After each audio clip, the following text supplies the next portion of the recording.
Hey guys, Casey Ferris here. Thanks for checking out another video of mine here on YouTube. Today, we are talking about Resolve 15, which at the time of this recording just came out. And if you're like me, you're wondering what the heck is, what's up with that? And maybe you want to check it out. Well, this video, my friends, is for you, because what we're going to be doing is going through a crash course of the entire program, pretty much as fast as we can. A lot of the time I get really bored with software tutorials. That's pretty much why I started doing tutorials, is because I feel like they go too slow. Oh my gosh. And they go through every single menu and they talk about every single thing on every menu. You don't freaking need to know every single thing on every menu in order to do stuff. What I always want to know is, okay, how do I pick up the program and actually start making things with it? Because that's what we're all wanting to do anyway. That's what this video is. We're going to go through Resolve, and if you've never opened Resolve before, if you have no idea even really what it is, this will get you up to speed so that you can open up the program and actually make something with it. So this is like the bare bones need to know essentials. So if you're looking for some complete thing that's like 20 hours of training and it's all about how this one says fit and 50% is half, of course, and 100 is 100% and 300 is 3 times that, it's just not the place or the time for that. I feel like I've already talked too much. That's crazy. So let's jump in. First thing I'm gonna do is close the crap out of Resolve and open it again so you can get the full experience. First thing you're gonna do is download and install Resolve. I'm not gonna walk you through that. It's like installing every program ever. And here's what happens when we open it. Splash screen, yes. Resolve 15, that's what I'm talking about. And first of all, let's talk a little bit about what Resolve is. Resolve in the past few years has become a complete post-production powerhouse, which means that you can pretty much do everything in post-production inside of Resolve without having to round trip to another program or anything like that. That's things like editing video, doing graphics, doing composites, doing audio, doing color correction, and doing final render for delivery. And the best part of all of it is it's free, like zero money. They do have a paid version, which lets you output resolutions over UHD. It does some stereoscopic stuff, and there's a couple of fancy effects that the free version doesn't have. But other than that, pretty much everything works the same in the free version. It's totally cool to use, and it works great for even commercial work. So once you open Resolve, the very first thing that comes up is the home screen. This is where all of your projects are gonna live. You can't just save projects to a random directory like wherever you want, like most programs. Resolve has a specific place where it keeps everything, and it shows up here. The reason for that is databases, which is complex and honestly, I don't care. So if you make a project, it will show up here. You can also make a new project or a new folder for your projects. This is like the place where stuff lives. So first of all, let's make a new project. I'm gonna click New Project. I'm just gonna call it Resolve Project because I'm super basic.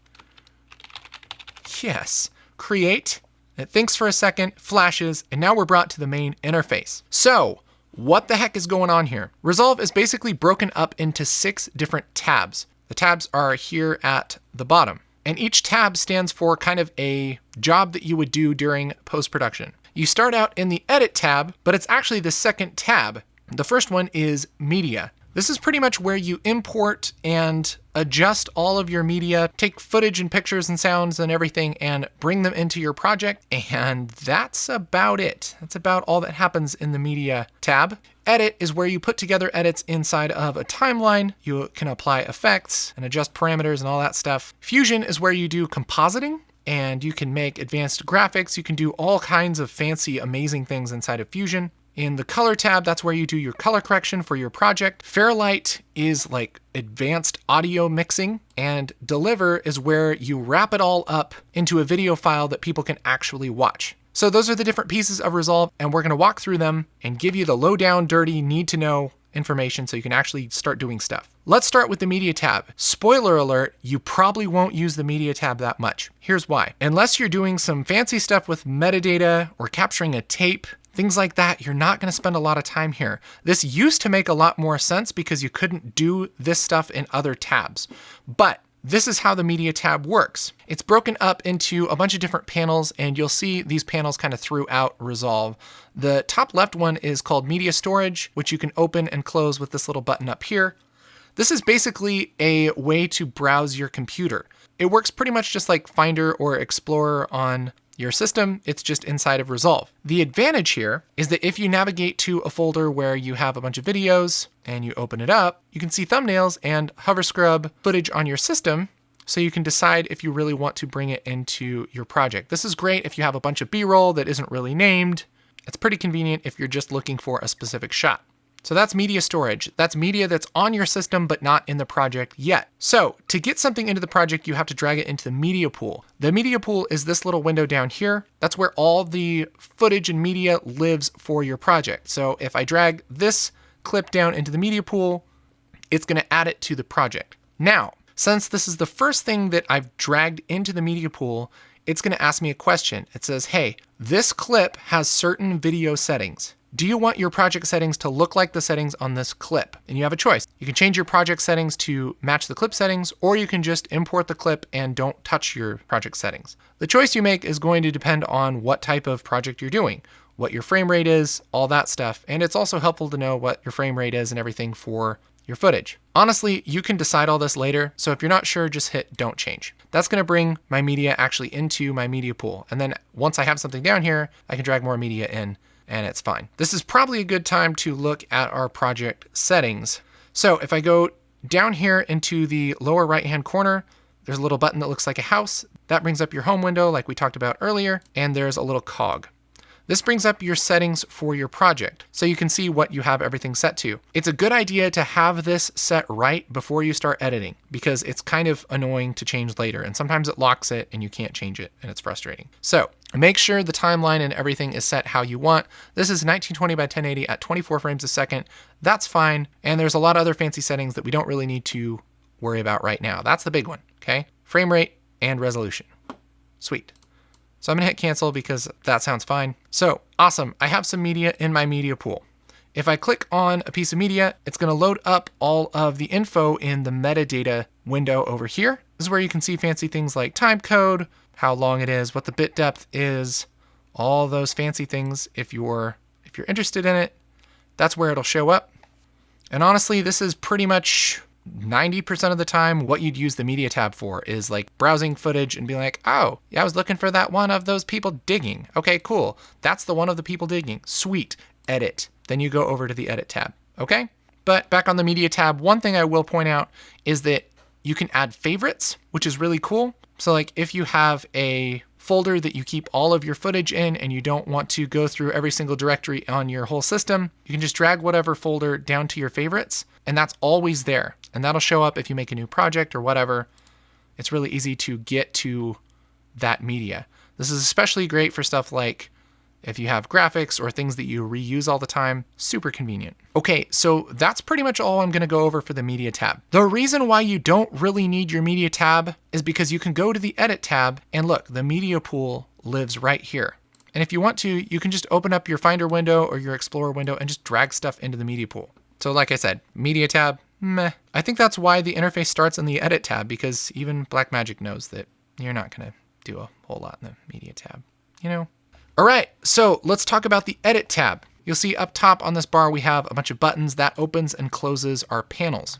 By default, we'll have the media pool open, and this works exactly like the media tab. Anything that's in here is actually imported into your project. This is where everything in your project is gonna live, including timelines and still photos, audio, everything. If you want to, you can stay organized by adding a bin, which is like a folder.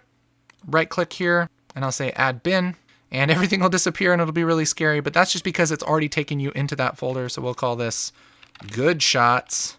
Awesome. And then I'm gonna go back to master right here, and you'll see we have the folder there, and I'll take these shots, which are obviously much better, and put them into my good shots folder.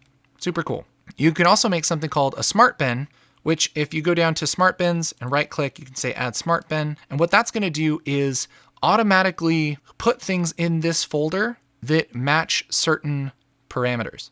So like if the file name contains .mp4, create smart bin. If you click on the smart bin, that's gonna be everything that has .mp4 in the name. If I go back to master, you'll see I have carwindow.mov and everything.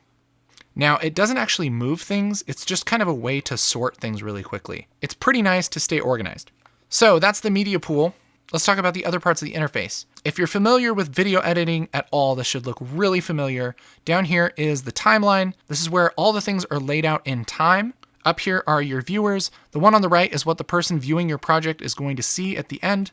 The one on the left is kind of just like your workspace. If you double click on a piece of media, you can load it up into the left viewer, and you can kind of swipe back and forth and figure out what it looks like. The one on the right is going to be what's actually happening in your timeline. So how do we start editing things? Easiest way is just to grab a piece of media and drag it down into the timeline. That's going to automatically make a new timeline and add the piece of media to the timeline. See how everything's all activated now? I can move things left and right. And if I hit spacebar, I can play my project and look at it. Now, there's a few ways to add media to the timeline. You could just drag it from the media pool. You can also, if you double click here, you can do a little bit of editing here in this source window. If I hit I for in, and then go later in the video and hit O for out, that's going to shorten the clip, and then I can drag it into the timeline, and it will already have that in and out. And if I decide I don't like it, I can mouse over the edges and move it back and forth. This should be super obvious and super familiar if you've edited video in just about any program. It works exactly the same in Resolve. It's like the exact same thing, okay? So another thing that you can do if you want to add this clip, let's open a different shot. I'll double click this and load it in the viewer. Let's say I want to have my in right here and my out right there. If I grab this, I can drag it over to this viewer, and now I have some fancy things. You can play around with these, but this will add it to your timeline in a bunch of different ways. For instance, if I hit place on top, what it's going to do is add this clip on top in the video track up from my first video track. So that means that we don't write over anything, okay? If I do the same thing, but I say overwrite, look what happens. It kind of splits this clip and gets rid of it so that we show our new clip. I'll hit Control Z to undo. And there's a bunch of different things that you can do. Append to end, we'll just add it to the end of the timeline. So if I had this way out here and I said append to end, boom, it's just going to add it to the end of the timeline, no matter where my playhead is. That's super convenient if you're just trying to get a bunch of clips into your timeline and you're going to worry about messing with them later. So you can play with all of those things. It can be really convenient depending on your workflow. But like I said, the other thing you can do is just drag a piece of media down to the timeline, and you can edit the ins and outs in the timeline by dragging the edges. A way that I like to work is I can hit spacebar to play, and wherever I want to make an edit, I can use my playhead to do certain things to the clip. All I have to do is remember a couple of keyboard shortcuts. The first one is Control \\. That's the slash that's above the return key. I'll just hit Control \\. And what that does is split the clip right at the playhead. So I'll do it again right here. And that's really nice if you want to make a cut, but you don't want to switch tools and do a bunch of silliness. You can just play through here, Control \\, and cut your clip. That's something that I use all the time. Before I show you my other trick, let's take a look at some of the tools right here. This little toolbar gives you options for doing things in the timeline. The first one on by default is your pointer. And if you mouse over different parts of the clip, we'll let you do different things like roll the edge of the clip. If you grab this little white marker thing, you can add a quick fade. Those are super convenient. If I mouse over a cut in between two clips, I can roll it back and forth. But I also have another tool here, which is called the trim edit mode. I can click that, and this will give me a little bit more options. If I mouse over towards the top of the clip, I can slip this clip around in time, which you can kind of see visually what's happening. We're pretty much just keeping our cuts and then selecting a different part of the clip. That's super convenient if you didn't quite get your cut right and you want that to happen. Let's say I want that pull to happen a little bit earlier in the cut. I can move that down and adjust it so it happens a little sooner. If I mouse over the bottom of the clip, it turns into slide mode, and that's going to move the whole clip back and forth in my timeline. I'll make a cut to kind of show how that works. It kind of moves everything with it. It's a very nice way to move stuff around in the timeline. You can select different parts of your clip, move it around. Anyway, those tools take some getting used to, but really convenient. The other major tool you're going to be using is the blade tool, which you can select a frame to cut on, just like that, and cut up your video and adjust it how you normally would in a video editor. The other shortcut I wanted to show you really quick is called ripple trim. I'm going to bring a clip into the timeline, and here's what this shortcut does, all right? It's as if I'm going to bring my playhead here, and here's what it's going to do. It's going to make a cut in this clip. It's going to select the front part of it. It's going to delete it and it's going to move this whole clip down there, all in one swoop. So I'll undo, and I'll hit Control Shift Left bracket. And that's going to do all of that in one.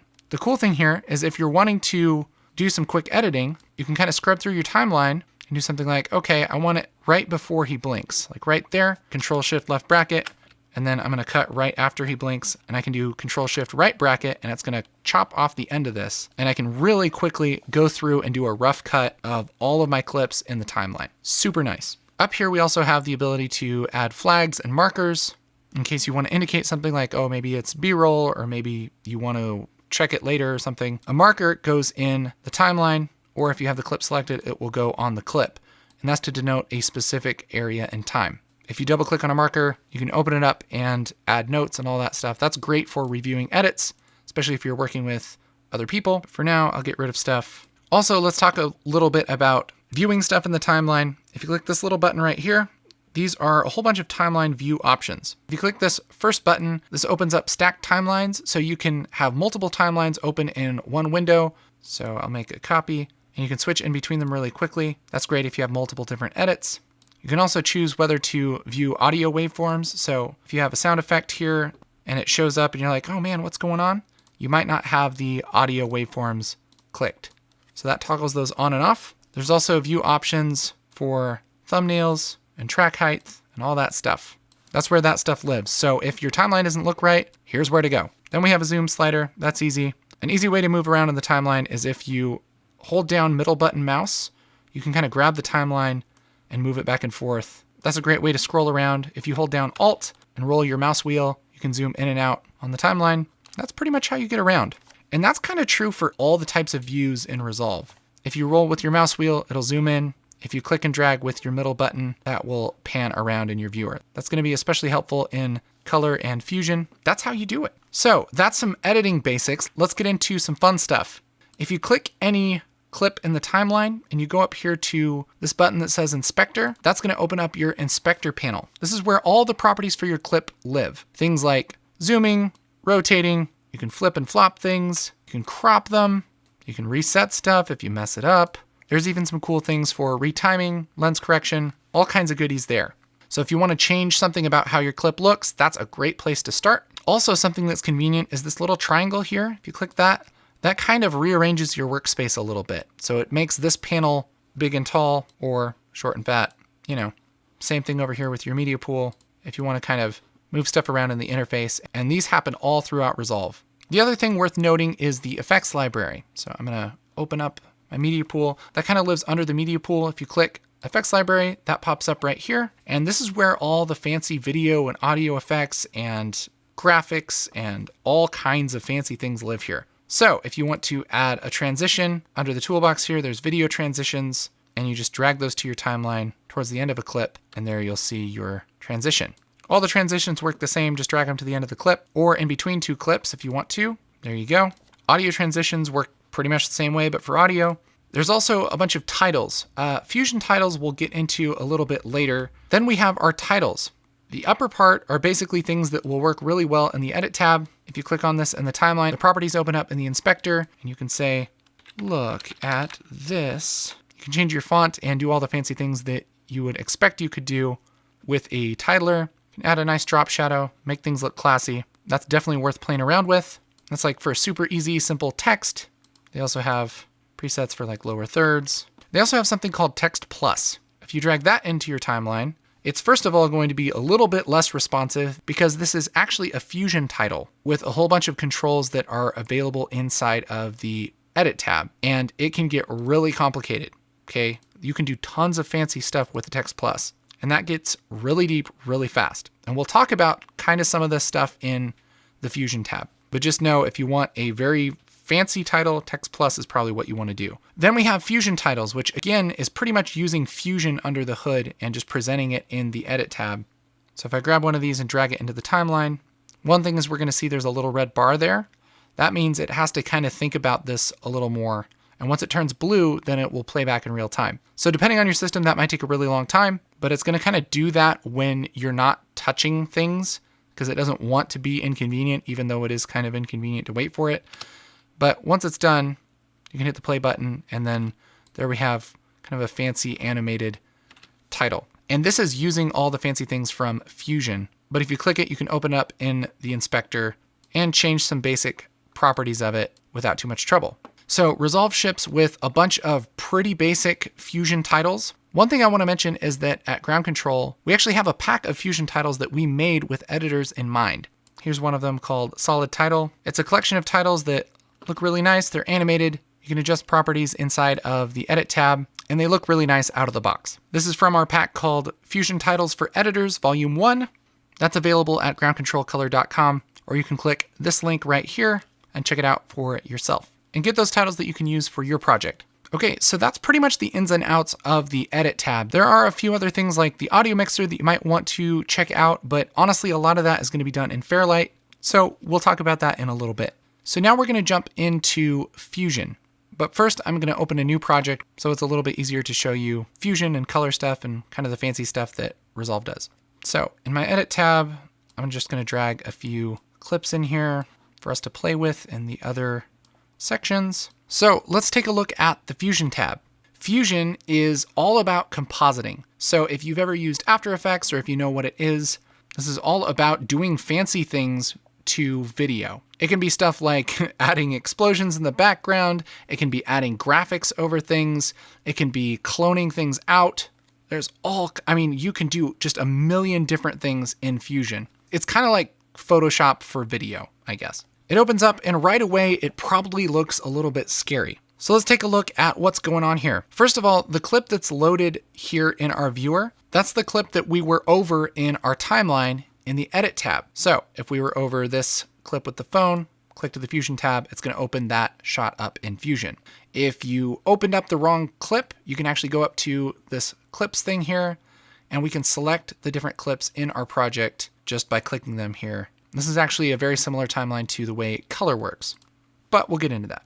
So let's start with this clip right here. I'm going to close my clips panel, and let's take a look at the interface. Biggest thing is that these viewers are not like the edit viewers. In the edit page, this right viewer is what the person who watches your project is going to see, and the left viewer is kind of your workspace. In the Fusion tab, these are both your workspace. What the heck does that mean? Basically, these are just two viewers that make it easier to look at different parts of your composition. So more on viewers in a second. Down here is the timeline. This is what actually happens in time. These little yellow marks are your in and your out that was set in your Edit tab. So you can go over here because there's more video in the clip, but you're not going to see anything because it's just showing the ins and the outs. Below your viewers in your timeline is the nodes panel. This is the part that people find really, really scary because we're all pretty used to apps that work with layers. In fact, Resolve works with layers in the Edit tab. If you want to put a video over another video, you just drag it on top and whatever's on top shows up. You can even lower the opacity and blend them together because one is above another. Totally makes sense, right? In Fusion, it doesn't really use layers, it uses nodes. And before you nope out of this, I promise you it looks a lot scarier than it is. Think of nodes as little building blocks for what you're doing. Each little rectangle here stands for a piece of media or an effect or a filter that you put on something. It's a building block for what the viewer will see. And we start out with two nodes. The first one is media in. This is what the footage originally looks like. This is the footage that's coming from the Edit tab, okay? It's brought into Fusion. That's what media in is. The second node is called media out. This is what the viewer is going to see. So right now, you'll notice that there's nothing going on in between these nodes. And so what's coming in and what's going out are going to look exactly the same. Now, about the viewers, each node can be loaded into either of these viewers. And if you look right here, there's two dots. One of them is black, one of them is white. This is a little indication that this node is loaded into the viewer. The right dot is white. If I were to select this node and hit 1 on my keyboard, it's going to load it into the left viewer. And you'll see how there are two white dots there. That's loaded into both viewers. If I were to select media in and hit 1, that's going to load that in the first viewer and media out in the second viewer. If this gets too complicated for you, just load stuff into the second viewer, okay? That's pretty much what I do. You don't need to use two viewers, it's just a tool. So how do we actually start doing stuff to this. Just like in our Edit tab, there is a media pool and an effects library. Same deal. And we have the little twirly arrow thing, which I'll twirl that down. The difference is that the tools inside of this panel are the effects that are only in Fusion. And here we have a huge list of them and a bunch of categories. If you click on one of them, that will open up all the effects that you can do to your image. So let's start with a blur node. If I grab this and drag it into my node graph, you'll see it makes a new node. Again, this is like a building block for what we want to do. So how do we apply this to our image? Well, it pretty much works like a flow chart. So what I'm going to do is mouse over this line right here until it turns blue, and I'm going to click it once. That's going to disconnect my media in and my media out. Now I'm going to take my media in, which if I load up in my left viewer, it's this clip, and I'm going to grab the little gray square and attach it to my blur node, and grab the blur node's little gray square and attach it to media out. Now, since media out is in the second viewer, we can see what's happening. We can see the result of all the effects that we're doing. You may notice that these still look exactly the same. That's because each node has properties. And if I click on the node, that will load up the properties in the inspector just like in the Edit tab. And you'll see I have a little property here called blur size. I'm going to push that up and we'll see it starts to blur. So without a lot of work, we've done something to our image in Fusion using nodes. So instead of dragging a blur onto the first layer of our composition, we just dragged a blur node in and connected it in between our media in and our media out. Think of it as do this, and then do this, and then do this. Okay, it flows in order. Now let's say we want to add some text over this. That's a pretty basic composite. It works the exact same way as adding our blur. I'm gonna go up to my effects, go down to generator, and here I have something called text plus. I'm gonna drag that into my node graph, and since this is selected, again, I have all of my properties and everything here, and I can type text. Now you may notice that nothing has happened. That's because this isn't connected to anything. If I want to preview what's going on, I can load this up in a viewer. So I'll select it and hit the number 1 on my keyboard, and that'll come up in the first viewer. So this is a great way to kind of use it like the source and program windows in the Edit tab. If I just keep media out in my second viewer, and then I can use my first viewer for whatever node I want, then I can kind of preview things on a node by node basis. And if I disconnect this blur node and then put it to text, it kind of looks like it works, but this isn't actually working because I can connect the text to my media out and it just shows text. It's all kinds of weird. That's because the text isn't an effect, it's more like footage. You know, it's something that's generated. So we have to put this text over this blurry image. And how we do that is we use a special node called a merge node. And an easy way to find a merge node is up here in this little panel. These are like the most commonly used effects. These are the same things that live here in the effects library, but this one right here is called merge. I can drag that in and it makes a merge node. All this node does is put things over other things. So instead of connecting my blur to the media out, I'm going to disconnect it and connect my merge node and connect my merge node to my media out.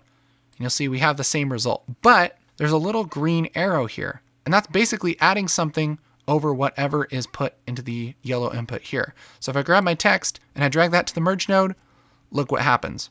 Our text is over our blurry image, and we have ourselves a composite. Now, you may be thinking, holy crap, that's a lot of freaking work to just put something over something. Why would they freaking build it this way? And honestly, for something simple like this, yeah, it does kind of seem like a lot of work. I'll agree with you on that. But once you get used to working with nodes, it's not that big of a deal to do something like this. And once things get a little bit more complicated, nodes actually work really, really well. The first way to make things go a little bit faster, I'll just delete my merge node, is you can use a shortcut to add nodes. If I hit Control Spacebar on a PC or Shift Spacebar on a Mac, it brings up this little menu and I can just type what I want to add to the node graph. And I'll type MRG. That's kind of the shortcut for a merge node. I could also just type out merge and that would show up. And then I'll hit enter. And that's going to add a merge node. Now you see it isn't connected to anything. I can actually speed that up if I have a node selected that I want to come before the merge node. So I have my blur selected. I can hit Control Spacebar, MRG, return, and that will add a merge node in between my blur and my media out. And then I can connect my text to my merge node. If I want to go even faster, I can delete my merge node and just drag the output of my text into the output of my blur node right here, and it will automatically add a merge node, which honestly is almost as fast as just dragging a layer in. So once you get used to that stuff, it doesn't take a ton more time for simple things. And when you get into more complicated composites, nodes make a lot more sense. So that's basically how nodes work. And honestly, it's not that much more complicated than that. And what's really cool is you can kind of build things before you connect them. For instance, if I wanted to add kind of a fancy title here, I can add a couple things to my node graph by hitting Control Spacebar. I'll type BG, which is a background, and XF, which is transform. And that's basically like a solid color, like a solid in After Effects, if you're familiar with that. We'll just make it green. I have that loaded into the left viewer. And then in my transform, I'll also load it into the left viewer. I can adjust my properties to adjust the size of my background, and I can connect the output of my text to the output of my transform. That'll make a merge node. I'll load that up in my left viewer, and we'll see we have this little graphic built. And I can break this connection and add this merge to my other merge, and then that will put my graphics over my blurry layer. And this is where things get really interesting with nodes. You can connect nodes to multiple things. Instead of having one layer that has to live somewhere in the layer stack, nodes can be connected to a bunch of different stuff. Let's say I want to have this box without that white text. I just want that text to be see-through in the box, right? I can bring my text over and drag it onto this blue arrow of my background, and that's going to add it as a matte, which is going to adjust the opacity of that background layer. And you'll see this is loaded into the left viewer. It's just making it show up where the text is. Then if I go into my properties of my background, under this third section here, I can say apply mask inverted. And there we can see that text is actually see-through now. Go back to my text and adjust the size. Maybe I'll reset my transform, disconnect my text from the merge, and look, there we have our see-through text. It's really easy to kind of change stuff around and play around using nodes. You can even do something like add a node over itself. I'll grab the output of my transform, attach it to my green arrow here on my merge, and I'm actually adding this green layer over itself. I'll add a new node, just a color corrector node, and I can connect that color corrector. I'll just play with the colors so we can see the difference. And in my merge node, using my blend property, I can animate in between them. And it's all using the same building blocks, but because they're nodes, you can connect them to multiple things. It's actually really cool for doing some complex things with graphics as well as compositing. So I know this is a lot. Let's take a look at how this could practically work. I'll open up my clips. Here I have a shot of a green screen on a laptop, and we want to replace this screen with something that isn't just a green screen. First thing I'm going to worry about is keying out this screen, because the basic workflow is to key out this green and put this clip as a layer over whatever we use for the laptop screen. So I'm gonna select my media in node, hit Control Spacebar, and type delta. That's gonna bring up our delta keyer. This is like the standard green screen keyer for Fusion. Up here where it says background color, I'm gonna grab this eyedropper and just drag it onto the screen and pick a place that seems good. And out of the box, it should work pretty darn well.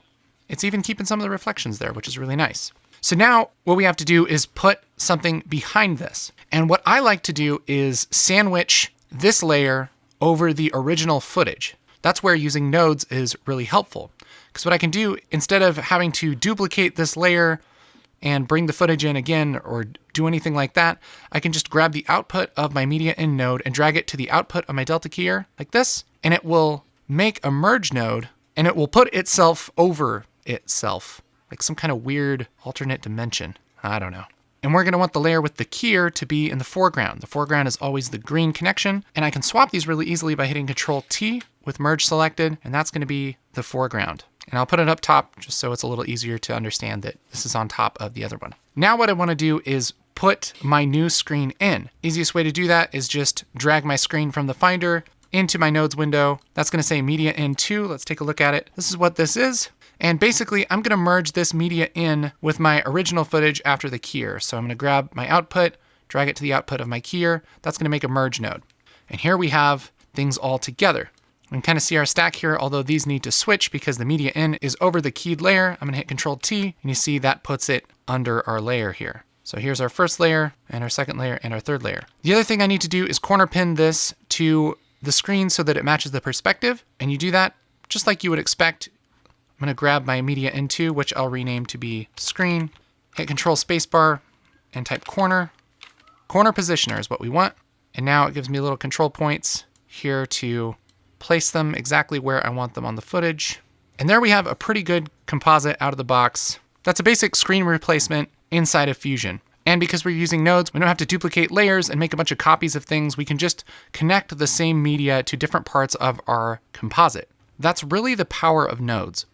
And again, just like a lot of other things in this program, once you play with it for a little bit and try and do a couple projects, you'll start to see what I mean. The other thing in Fusion I want to touch on really quick is animation. And if you've ever done animation inside of a video production program, this will totally make sense. Let's say I have a text layer. I'll do a text plus, and we'll call this Jana. Her name is Jana. We'll make a nice lower third here. Type Control Spacebar and type shadow to give it a little drop shadow. I'll adjust my offset just a little. There's my very simple lower third. Now let's say we want to animate this on screen from the beginning of the clip. You'll notice that everything in the inspector has a little diamond by it, and that's your little keyframe thing. You can click these to set a keyframe, and this is common throughout Resolve. This pretty much works the same way throughout. What I'm gonna do is go to my merge node, because a merge node actually has controls for the foreground built into it. So you see if I move my center back and forth, it actually moves everything that's being merged over my background. And if I go to, let's say frame 10, and click this little diamond by my center on my merge node, that's gonna set a keyframe. Then I can move to a different point in time and move it to where I want it to be. And we'll see if I hit spacebar, it will animate in. Maybe I also want it to animate out. I'll just set a keyframe towards the end and then move it off towards the very end. So now it animates in and animates out. That's basically how you animate everything ever inside of Fusion, inside of Resolve really. But Fusion has two panels that have to do with messing with keyframes. The first is the keyframes panel. Makes sense? I'm gonna switch this over.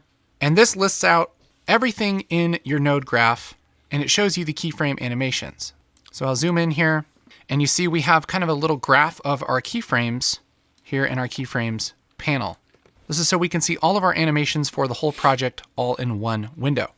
And this one is really focused on what happens at what time. It's not so much the value of the keyframes, it's more like when they happen. So if I want to move keyframes back and forth, I can slide them back and forth in this panel. I can select one keyframe and move it around in time. This is great for timing out things that you want to like happen in sequence. Like if you want one piece of text to come in and then another one right after it, that's a great tool.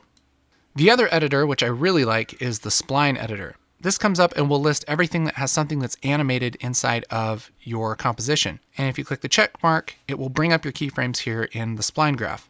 And if I click this little button right here, it will zoom everything to my view so I can see it really nicely.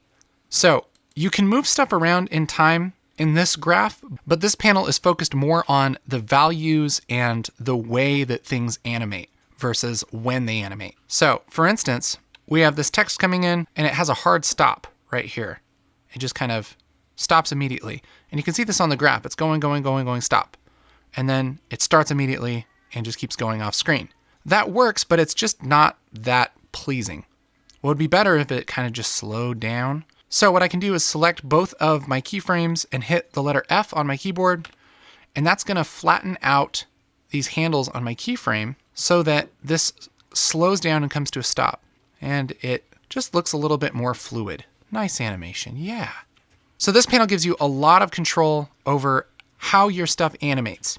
Definitely worth playing around with. The Fusion tab in Resolve is freaking intense, man. Like you can do so much stuff with it. It's such a deep piece of this program now. It used to be its own standalone program, and now it's integrated into Resolve.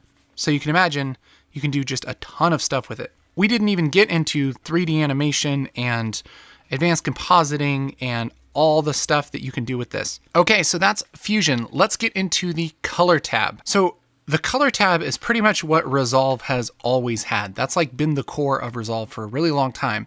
And so again, this is a very deep, very powerful piece of this software.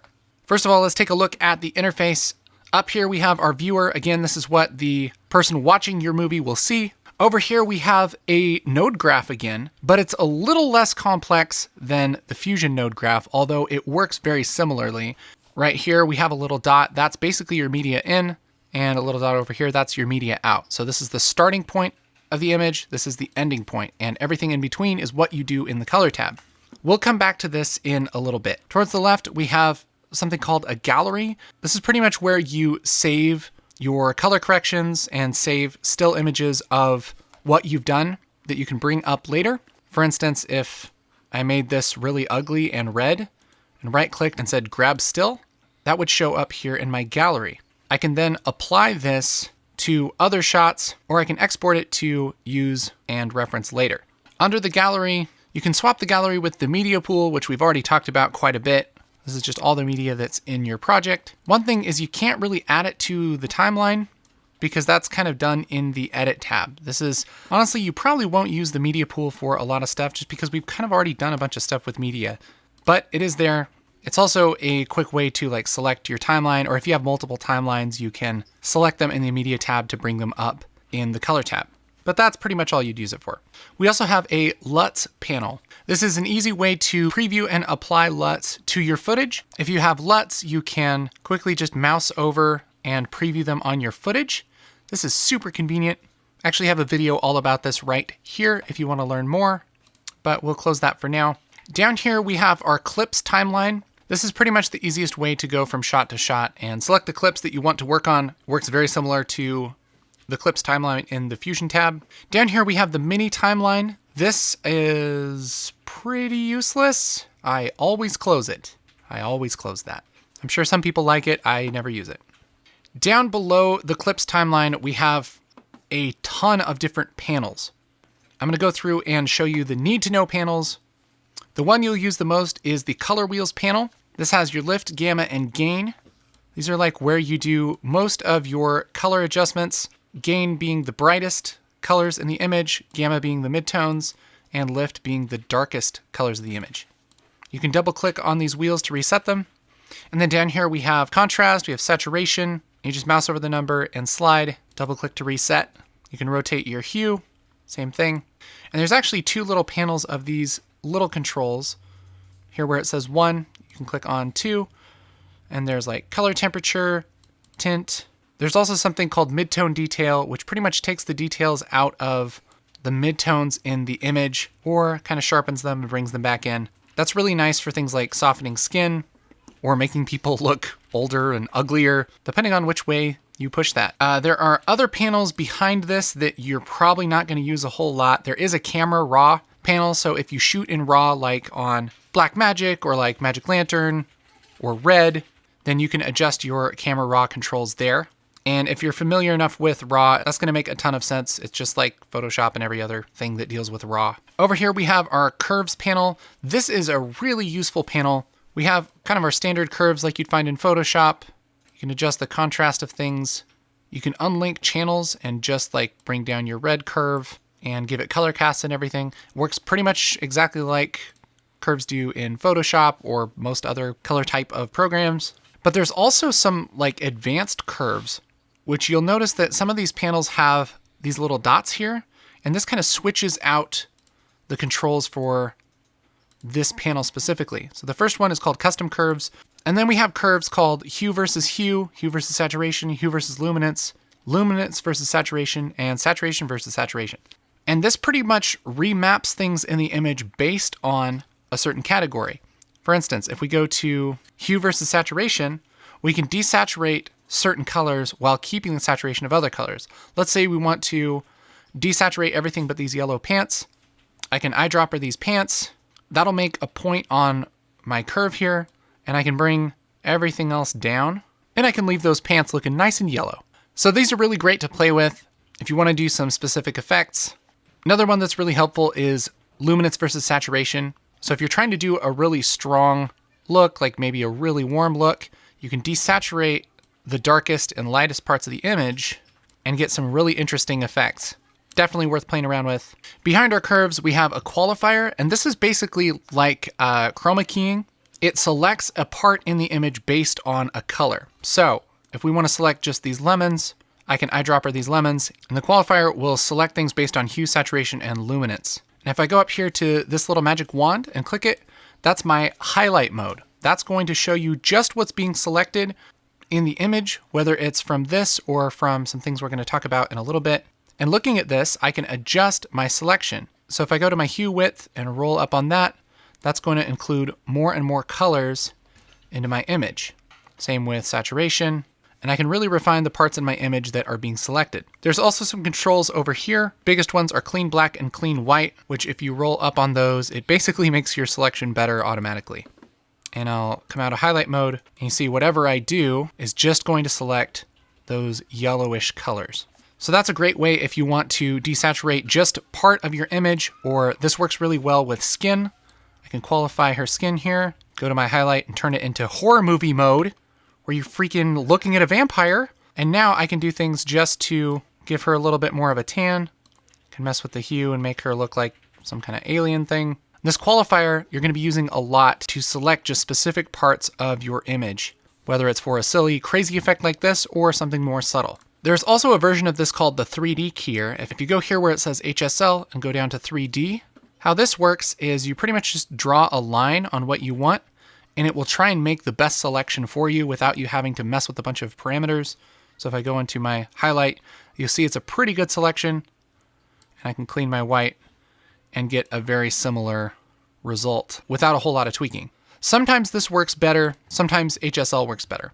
And basically, if one isn't working for you, try the other one. Similar to the qualifier is our Windows panel. This is all about selecting a part of the image as well. The difference is that you don't do it with a key and an eyedropper, you do it with a physical shape, like this. This is basically like a mask in After Effects or Photoshop. Any adjustments that you make happen inside of that mask.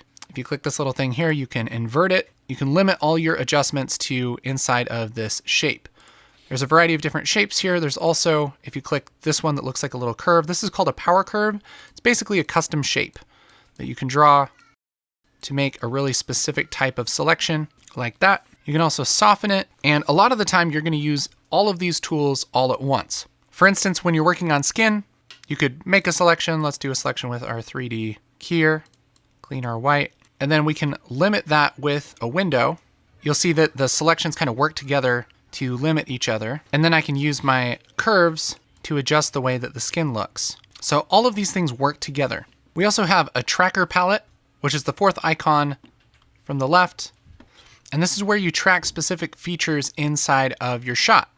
Like let's say I wanted to adjust the colors on this bridge, but it's moving.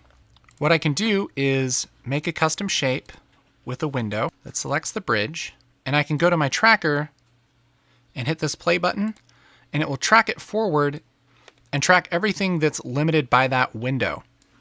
So now, even though the shot's moving, I can make some pretty specific adjustments on my bridge, and it tracks with the shot. This is absolutely like one of the most amazing features that Resolve has. This tracker is unreal at how fast and accurate and convenient it is. So let's go to this shot. Let's say we want to add a light onto her face. What I can do is make a custom shape like this and just trace her face like that. I go to my tracker palette and track it forward and track it backward, and it will just magically track it amazingly. That's the thing, is you'll kind of just get used to Resolve just magically tracking things amazingly. And then I can do something like push up my gain, maybe add a little bit of color there. Maybe they're looking at a phone screen or something. And then I'll go to my window and soften it a little bit. And now I've relit this shot in about 5 seconds. So again, all this stuff kind of works together. We also have a blur and sharpen palette, which you can use to blur and sharpen things.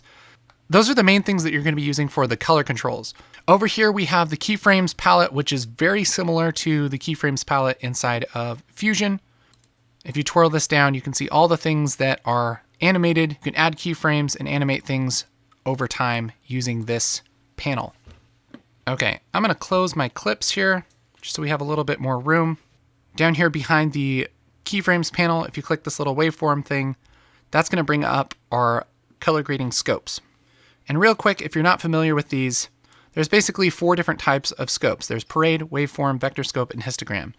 Histogram you might be familiar with Photoshop. I don't think it's that useful, so I don't really use it. So I'm not going to go over it. Vector scope, I'm going to turn my brightness up here on my vector scope.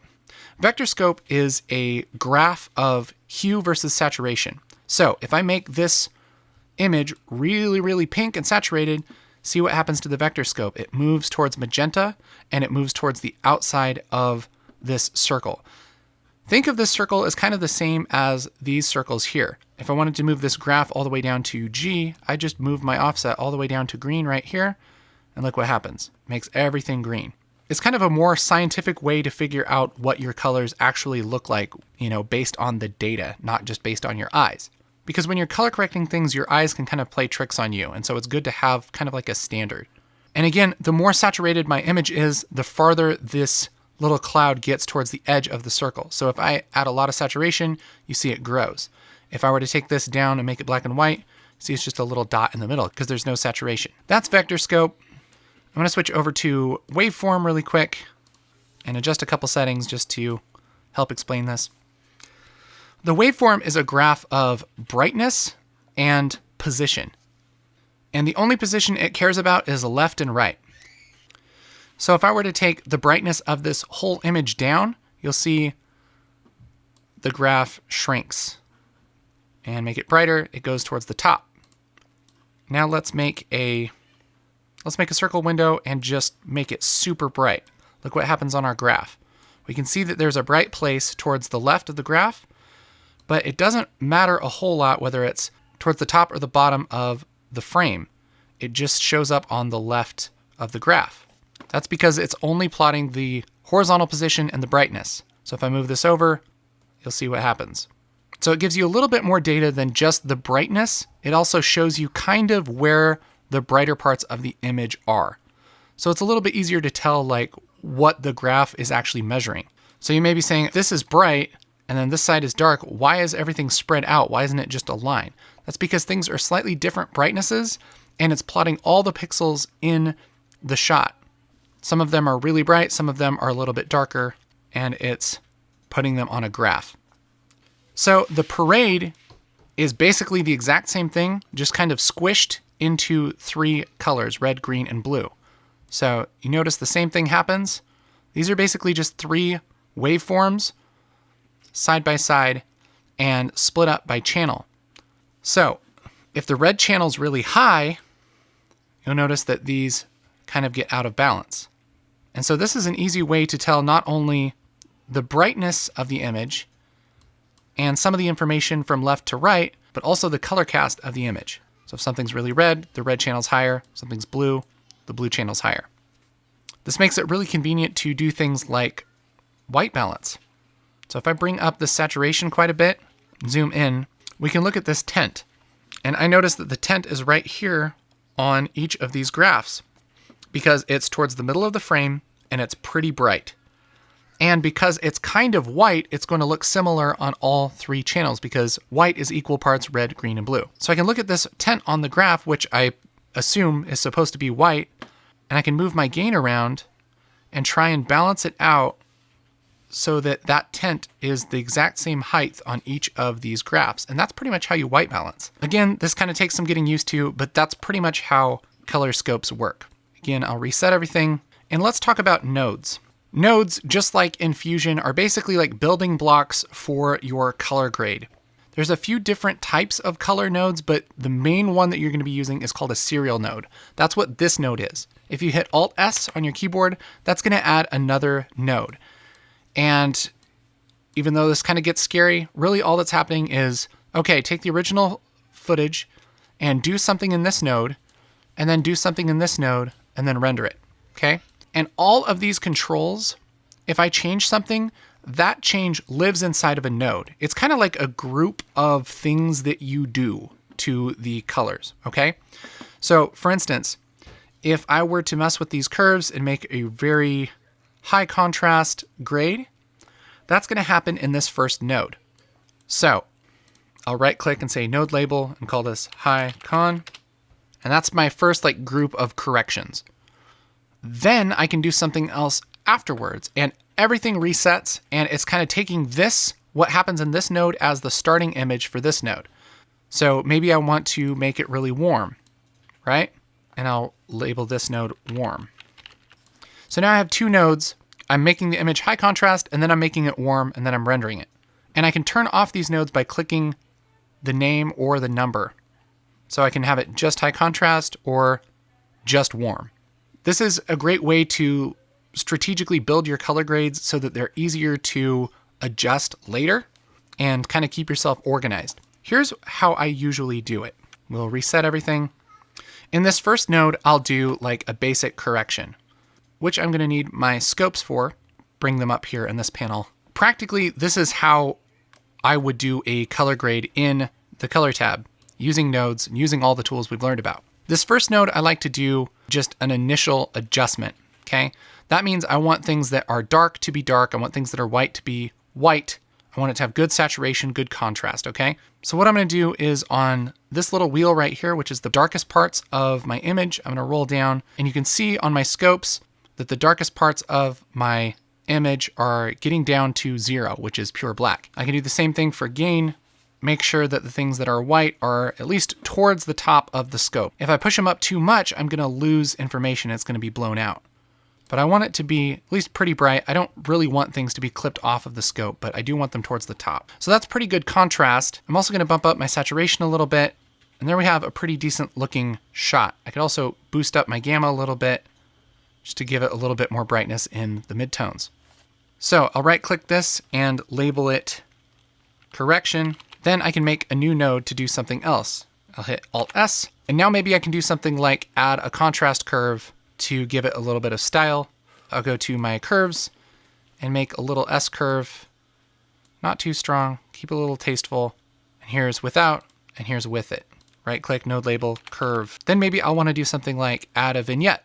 I'll hit Alt S, and I can go to my window, click circle. That's going to make a circle window in my shot, and I can adjust the size and the softness of this, and find it's easier just to pull my gamma down a little bit.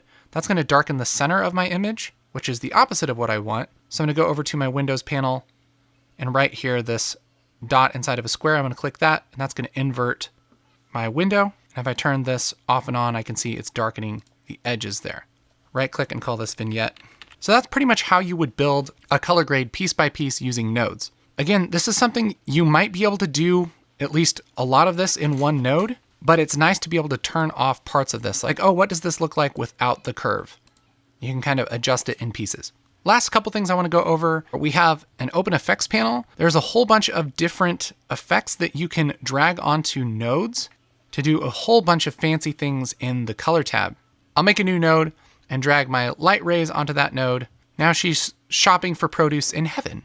And just like all the other tabs, all of our properties and everything pop up in this right panel, kind of like the inspector panel, and I can adjust the properties of this effect. Last thing I want to talk about is the light box. The very right button here, if you click that, it switches into a full screen thumbnail preview of all of the shots in your project, which for this isn't that great, but if you have a project with tons of shots, it's really great to be able to go through and select the different shots that you want. What's really convenient here is that you can copy and paste your grades to multiple shots. All you have to do is select the shot that you want to copy the grade to, and then mouse over the shot that you want to copy the grade from, and middle button mouse click. That will copy all of your nodes and everything into this shot. This also works the exact same way in the clips timeline. If I want to copy and paste my grade from one shot to another, I'm going to select the shot I want to copy to, mouse over the shot I want to copy from, middle button mouse click. That's going to bring all my corrections and everything over to my new shot. I have an insane amount of Resolve tutorials. If you want to check out my channel, there's things about grouping and a lot of tutorials on Resolve 15 and Resolve 12.5, which cover 90% of what you can do in the color tab. Also, if you're interested in learning more about color grading, you can check out our paid training here. That's the basics of color grading. That again is hosted by me, and we go through the ins and outs of some of the tools in Resolve, but mostly the whole concept of how to work with colors in a project. We go over fixing white balance, doing creative looks, doing secondary corrections, all of those fancy things. So check that out right here. All right, so let's move on to the FAIRLIGHT tab. FAIRLIGHT is, again, just an insanely deep part of Resolve. This is another case of taking an entire app and just integrating it into part of DaVinci Resolve. So we're going to go over the need to know stuff here. Short of the long is this is for audio. This is where you'll do your advanced mixing. You can put in audio filters. You can adjust all kinds of audio things. And it works very similarly to the other tabs. It's just focused on audio. So here we have our audio meters and some stuff I'm not going to get a ton into right now. We have our video preview up in the corner. And down here we have the timeline, which is where you're going to be doing most of your work. This is where you actually add sound effects and music and everything and play with it in time. And to the right is our mixer. This is an easy place to set levels and adjust effects and EQs and all of that stuff. If you're at all familiar with an audio workstation, things like Pro Tools, things like Audition, music production programs, this is going to make a lot of sense. It works just like those apps. The really cool thing is that you don't just build your audio in here. It will actually take audio that you've built in your Edit tab over into FAIRLIGHT to adjust further. So if I were to drag some music into my timeline in my Edit tab and then switch over to FAIRLIGHT, that would also show up in my FAIRLIGHT tab.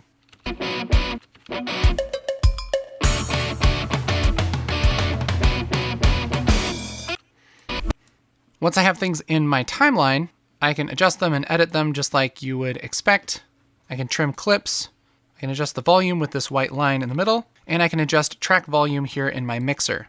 This is all pretty straightforward and honestly a lot like working with things in the Edit tab. We have similar view controls. We have similar tools.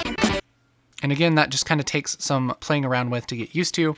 Up here we have our media pool, which we should be very familiar with by now, as well as an effects library, which works the same way all the other effects libraries work.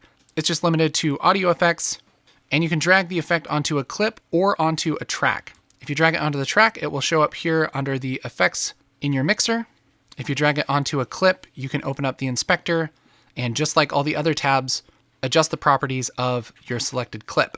One thing that's really cool is that each clip has kind of some native stuff that's really helpful for audio mixing. Things like a built-in equalizer. All I have to do is turn it on, and I can adjust EQ stuff without having to load an equalizer effect or anything like that. It's just kind of built in, which is really nice. So if I want to do like a high pass thing, or make it sound like it's outside, that's really easy to do. One thing also I want to point out is this panel called Sound Library.